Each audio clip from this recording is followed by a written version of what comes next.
नमस्कार दोस्तों, स्वागत है आपका आपके YouTube चैनल करे स्टडी आई को। मैं आज हम 29 अगस्त 2020 की नेशनल करंट अफेयर करेंगे, जो आने वाले दिल्ली पुलिस एग्जाम और ऑल गवर्नमेंट एग्जाम के लिए अति महत्वपूर्ण है। हमारा आज का पहला प्रश्न है, हाल ही में किसको SBI म्यूचुअल फंड के MD और CEO के रूप में नियुक्त किया गया? प्रश्न राजीव सिंह, विनय टोन्स, नवीन जिंदल, उपयुक्त सभी। इसका सही आंसर है विनय टोन्स को। विनय टोन्स को SBI म्यूचुअल फंड के प्रबंध निदेशक और मुख्य कार्यकारी अधिकारी के रूप में नियुक्त किया गया है। वह अश्वनी भाटिया का स्थान लेंगे, जिन्हें हाल ही में भारतीय स्टेट बैंक के प्रबंध निदेशक के रूप में नियुक्त किया गया है। टोन्स 1988 में SBI में प्रोबेशनरी ऑफिसर के रूप में शामिल हुए और भारत और विदेशों में विभिन्न स्थानों पर काम किया। भारतीय स्टेट बैंक के साथ 32 वर्षों के अपने कार्यकाल में उन्होंने विभिन्न कार्यों और असाइनमेंट के माध्यम से काम किया, जिसमें वाणिज्यिक बैंकिंग, कोषागार, खुदरा और अंतर्राष्ट्रीय बैंकिंग जैसे वाणिज्यिक बैंकिंग के कई पहलुओं का बहुत अनुभव है। SBI म्यूचुअल फंड की स्थापना जून 1987 को की। इसका मुख्यालय है मुंबई, महाराष्ट्र में। हमारा अगला प्रश्न है, हाल ही में किसने माइंड स्पोर्ट्स ओलंपियाड के मेंटल कैलकुलेशन वर्ल्ड कप में भारत के लिए पहला स्वर्ण पदक जीता है? प्रश्न साक्षी शेरावत, नीलकंठ भानुप्रकाश, वीरेंद्र सिंह, इनमें से कोई नहीं। इसका सही आंसर है नीलकंठ भानुप्रकाश ने। हैदराबाद के नीलकंठ भानुप्रकाश ने माइंड स्पोर्ट्स ओलंपियाड के मेंटल कैलकुलेशन वर्ल्ड कप में भारत के लिए पहला स्वर्ण पदक जीता है। उन्होंने शकुंतला देवी और स्कॉट फ्लेंसबर्ग जैसे दिग्गज गणितज्ञ के रिकॉर्ड को तोड़कर एक नया ऑल टाइम रिकॉर्ड कायम किया है। भानुप्रकाश ने 167 के स्कोर के साथ स्वर्ण पदक अपने नाम किया है। वहीं लेबनान के मोहम्मद अलमीर ने 102 अंक के साथ रजत पदक और UAE की अस्मिता पाल ने 100 अंकों के साथ कांस्य पदक जीता है। नीलकंठ भानुप्रकाश जोनल गड्ढा के बारे में, 20 वर्षीय नीलकंठ भानुप्रकाश दिल्ली विश्वविद्यालय के सेंट स्टीफन कॉलेज में गणित के छात्र हैं। उन्होंने दुनिया के सबसे तेज मन कैलकुलेटर होने के लिए 4 वर्ल्ड रिकॉर्ड और 50 लिम्का रिकॉर्ड अपने नाम किए हैं। MSO के बारे में, माइंड स्पोर्ट्स ओलंपियाड 60 से अधिक विभिन्न बोर्ड खेल प्रतियोगिताओं जैसे शतरंज, स्क्रेबल और 7 वेंडर्स जैसे एक अंतर्राष्ट्रीय कार्यक्रम है। इससे पहली बार 1998 में आयोजित किया गया था। हमारा अगला प्रश्न है, हाल ही में किस केंद्र शासित प्रदेश के कृषि विभाग ने GI टैग प्राप्त कश्मीरी केसर के व्यापार को बढ़ाने के लिए एक नीलामी पोर्टल का शुभारंभ किया? जम्मू कश्मीर, दिल्ली, चंडीगढ़, उपयुक्त सभी। इसका सही आंसर है जम्मू कश्मीर। जम्मू कश्मीर के कृषि विभाग ने GI टैग प्राप्त कश्मीरी केसर के व्यापार को बढ़ाने के लिए एक नीलामी पोर्टल का शुभारंभ किया है। इस पोर्टल को खरीदारों तक गुणवत्तापूर्ण कश्मीरी केसर पहुंचाने के प्राथमिक उद्देश्य के साथ किया गया है।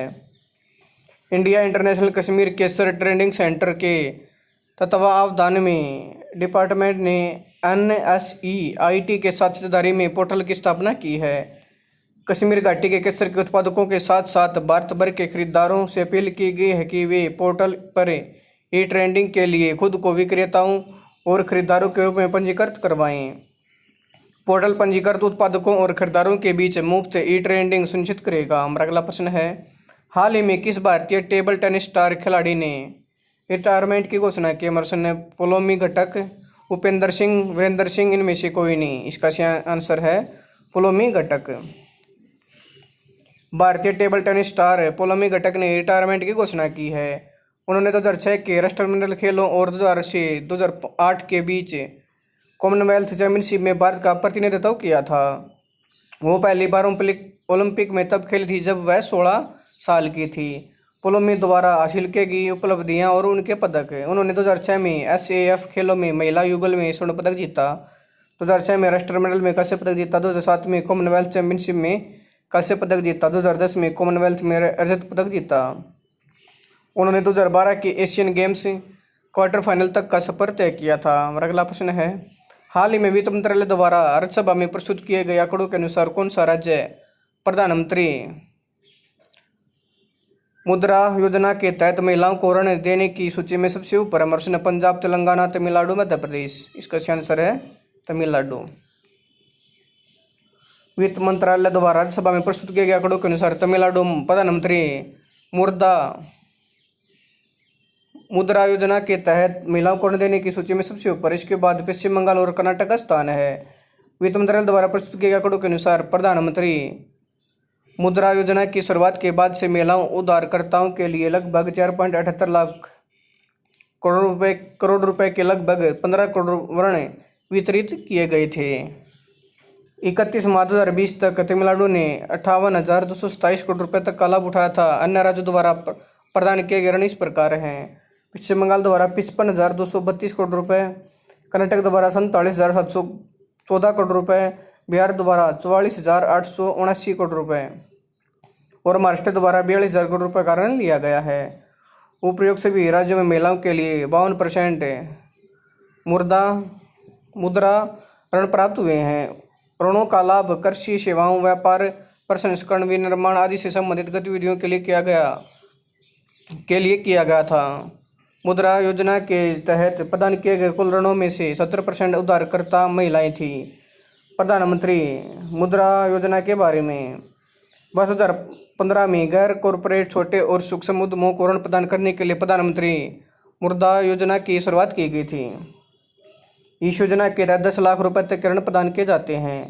ऋण क्षेत्रीय ग्रामीण बैंकों, वाणिज्यिक बैंकों, लघु वित्त बैंकों, गैर बैंकिंग वित्तीय निगमों, सूक्ष्म वित्तीय संस्थानों द्वारा प्रदान किए जाते हैं। अगला प्रश्न है, हाल ही में नीति आयोग ने प्रतिस्पर्धात्मकता संस्थान की साझेदारी में निर्यात तैयार सूचकांक 2020 पर जारी की गई रिपोर्ट में कौन सा राज्य पहले स्थान पर? हरियाणा, गुजरात, पश्चिम बंगाल में से कोई नहीं। इसका सही आंसर है गुजरात।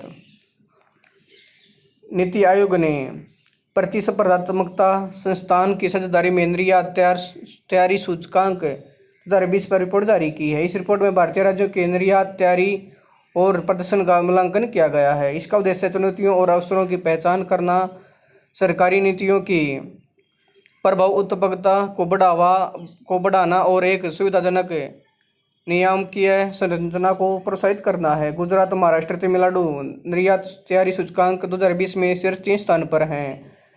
निर्यात तैयारी सूचकांक 2020 के बारे में, निर्यात तैयारी सूचकांक 2020 की संरचना में 4 स्तंभ शामिल हैं। नंबर 1, नीति, व्यवसाय परितंत्र, निर्यात परितंत्र, निर्यात निष्पादन। निर्यात तैयारी सूचकांक निर्यात संवर्धन के संबंध में क्षेत्रीय निष्पादन के मानदंडों के लिए राज्य सरकारों का मार्गदर्शन करेगा और इसे बेहतर बनाने और बढ़ाने के लिए महत्वपूर्ण नीतिगत अंतर्दृष्टि भी प्रदान करेगा। रिपोर्ट के कुछ महत्वपूर्ण बिंदु: अधिकांश भारतीय राज्यों ने निर्यात विविधीकरण, परिवहन, संपर्क एवं अवसंरचना के उपस्तंभों में औसतन अच्छा प्रदर्शन किया है। गुजरात, महाराष्ट्र, तमिलनाडु क्रमशः शीर्ष 3 स्थानों पर काबिज हैं। केंद्र शासित प्रदेशों में दिल्ली ने सर्वश्रेष्ठ प्रदर्शन किया है, जिसके बाद गोवा और चंडीगढ़ हैं। रिपोर्ट के अनुसार भारत निर्यात संवर्धन में निम्नलिखित 3 बुनियादी चुनौतियों का सामना करना पड़ता है। निर्यात अवसंरचनाओं में क्षेत्र के भीतर एवं क्षेत्रीय विषमताएं, राज्यों के बीच निम्न व्यापार सहायता तथा विकास अनुकूलन, जटिल एवं अनूठे निर्यात को बढ़ावा देने के लिए निम्न अनुसंधान एवं विकास अवसंरचना।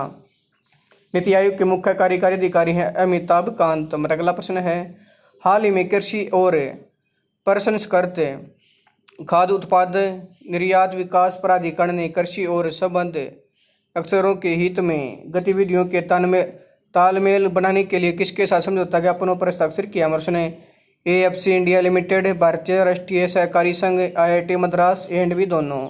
इसका सही आंसर है A&B दोनों।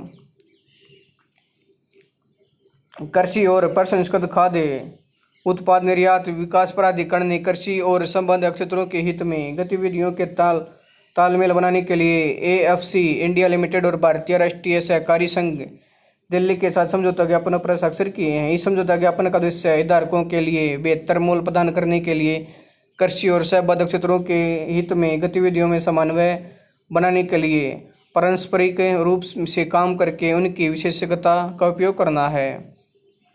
सहयोग के कुछ महत्वपूर्ण क्षेत्र इस प्रकार हैं। AFC इंडिया लिमिटेड जैविक उत्पादन प्रणाली के लिए महत्वपूर्ण प्रौद्योगिकी हस्तक्षेप की आवश्यकता की पहचान करेगा। AFC एपीडा के दिशा निर्देशों के अनुसार सामान्य प्रसंस्करण केंद्रों को विकसित करने के लिए प्रदान सुविधा और समर्थन करेगा। AFC पूर्ण संपूर्ण मूल्य श्रृंखला प्रणाली का प्रभावी ढंग से समर्थन करने का प्रयास करेगा। किसानों की आय दोगुनी करने के लक्ष्य को हासिल करने के लिए एपीडा और एनसीयूआई मिलकर काम करेंगे। एपीडा एनसीयूआई द्वारा पहचान और प्रशिक्षित सहकारी समितियों द्वारा निर्यात को सक्षम बनाएगा। एपीडा एनसीयूआई द्वारा पहचानी गई सहकारी समितियों द्वारा कृषि उपज के साथ साथ जैविक उपज, कृषि भूमि के आवश्यक प्रमाण पत्रों को सक्षम बनाएगा। कृषि और प्रसंस्कृत खाद्य उत्पाद निर्यात विकास प्राधिकरण के अध्यक्ष हैं दिवाकर नाथ मिश्रा। एएफसी इंडिया लिमिटेड के प्रबंध निदेशक हैं बी गणेशनन। हमारा अगला प्रश्न है, हाल ही में इलेक्ट्रॉनिक्स और आईटी मंत्रालय के नेशनल ई गवर्नेंस डिवीजन ने किस e governance services India limited के साथ साझेदारी की? हमारे सीएससी, सीएसआईआर, आईसीएमआर, डीआरडीओ। इसका सही आंसर है सीएससी के साथ। इलेक्ट्रॉनिक्स और आईटी मंत्रालय के नेशनल ई गवर्नेंस डिवीजन ने CSC e governance services India limited के साथ साझेदारी की है। इस साझेदारी का उद्देश्य 3.75 लाख सीएससी के नेटवर्क के माध्यम से नागरिकों को यूएमएएनजी सेवाओं के वितरण को सक्षम बनाना है। सीएससी संचालक ग्राम स्तरीय उद्यमी नागरिकों को यूएमएएनजी ऐप की मदद से 140 विभागों की ई गवर्नेंस सेवाओं का उपयोग करने की सुविधा प्रदान करेंगे।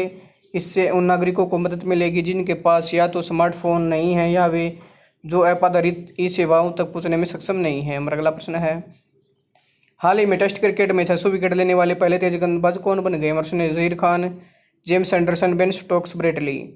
इसका सही आंसर है जेम्स एंडरसन। इंग्लैंड के जेम्स एंडरसन टेस्ट क्रिकेट में 600 विकेट लेने वाले पहले तेज गेंदबाज बन गए हैं। उन्होंने पाकिस्तान के खिलाफ खेले गए एक मैच में अजहर अली को आउट करने के बाद यह उपलब्धि हासिल की।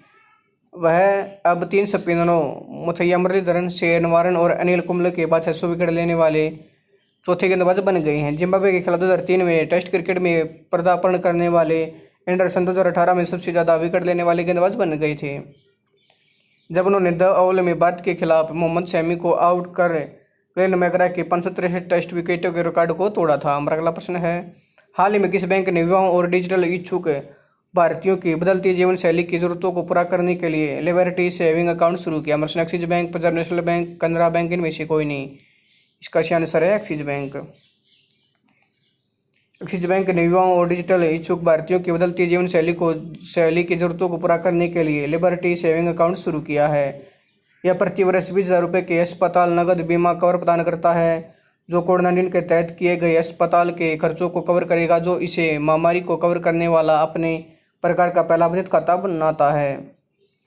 यह खाता 35 वर्ष से कम आयु के श्रमिक वर्ग की जीवन शैली की आवश्यकताओं को पूरा करने के लक्ष्य एक साथ शुरू किया गया है। लिबर्टी सेविंग अकाउंट्स की विशेषताएं, मिनिमम बैलेंस, यह ग्राहकों को प्रति माह 25,000 रुपये तक का न्यूनतम बैलेंस बनाए रखने या लिबर्टी डेबिट कार्ड या बचत खाते खर्च करने की अनुमति देता है। वार्षिक बचत और लाउंज क्लब, यह 15,000 रुपये तक की वार्षिक बचत प्रदान करता है और एक वर्ष में 4 बार हवाई अड्डे के लाउंज के उपयोग की सुविधा भी प्रदान करता है। कैशबैक और गिफ्ट बाउचर, यह फूड, इंटरटेनमेंट, शॉपिंग, ट्रैवल और गिफ्ट बाउचर पर डेबिट कार्ड पर 5% कैशबैक देता है। एक्सिस बैंक का मुख्यालय है मुंबई, महाराष्ट्र में। इसके एमडी और सीईओ अमिताभ चौधरी। उसकी टैगलाइन है, बढ़ती का नाम जिंदगी। दोस्तों, अगर आपको यह वीडियो पसंद आई तो मेरे यूट्यूब चैनल कृष डेको को लाइक करें, चैनल को सब्सक्राइब करें, उसके बेल आइकन को दबा दें ताकि आने वाली हर एक वीडियो का नोटिफिकेशन आपको टाइम पे मिलता रहे। धन्यवाद दोस्तों।